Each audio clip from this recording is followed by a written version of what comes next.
So today, guys, in class, we talked about parent functions. So parent functions are the simplest function of a family that keeps all the family's major characteristics. So there's 6 parent functions we're going to focus on. So the main thing here, it's almost like your family members. You guys look similar to your family members. So these are the parent functions or the main functions. And then after that, you can transform them, meaning you can turn them to the right, to the left. You can move them up or down, or you can flip them over. Okay. So the first parent function we're going to look at is linear. Now, the big thing you need to remember here is that f of x is the same thing as y. So if you do not like f of x, you can just make them all y. That's perfectly fine. So we really have y equals x here. So what I'm going to show you is how to put this in the calculator. So in your graphing calculator, you have your calculator on. The first thing we want to do is come up to our y equals. After that, our equation is y equals x. So we want to put in our x. Our x is right here next to the green alpha. Now, what you can notice, guys, is that in the calculator, it says y1, y2, y3, and I can scroll down here. And what that means is that I could put 10 different equations in here at the same time. And for you guys on your calculators, there's a little color next to each one of them.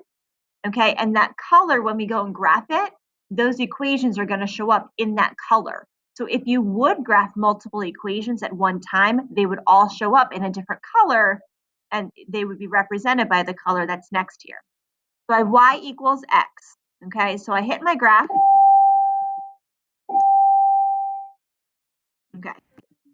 So I hit my graph here and I can see that I have my line. Now, it would be awesome if I could just come over here and draw my line on my graph, but I can't because you can see that I have a table here. So to access the table, you need to hit second and then graph again, so you can see it says table in blue. And now I have my table here. You can use your up and down arrows, okay, to see more numbers. And yes, you could sit here and hold the buttons down. All right, but to fill out my table, I really need these numbers here. Okay, so you can see it says -2, so it's going to be -2, -2. All right, you can then see it says -1, -1, 0, 0, 1, 1, 2, 2. So now I can go and plot my points. -2, -2, -1, -1, 0, 0, 1, 1, and 2, 2. And I can draw my line and put arrows on each end because right like our table, our graph goes on forever in both directions. Okay. Next here, our next one is y equaling the absolute value of x. All right, so now we're back here and we're going, okay, how do I start over again? Well, if I go to my y equals screen, I can just clear it out, and now I can put in the next part of my equation. Again, notice how it says y equals. You will never have to put the y equals into the calculator because it's already there for you. So all I need to enter is the absolute value of x. Now, to find the absolute value button, that's the hard part. To find the absolute value, hit your math button, hit your right arrow, and then it says ABS. That means absolute value. Hit enter, put in your x, and then close it up. Okay, and now we can go and we can hit our graph button so we can see what it would look like.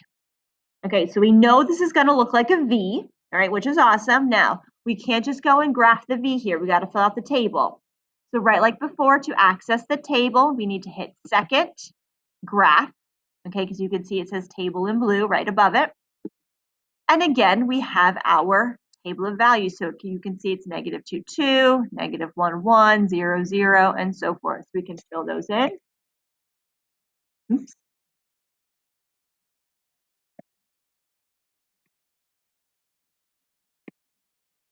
And we can now plot our points. -2, 2, -1, 1, 0, 0, 1, 1, and then 2, 2. And that point should be there. All right, so we have our points there, and I can connect them. And again, arrows on each end, okay, because they do go on forever. So, all right, guys, that's the basics of what we did in class.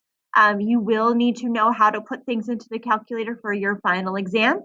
The rest of the parent functions, the completed version of the notes are posted for you in Google Classroom for you to look at, but I wanted to go through how to get things into the calculator and how to find the table, how to put the absolute value in the calculator as well. If you have questions, please let me know. Thanks.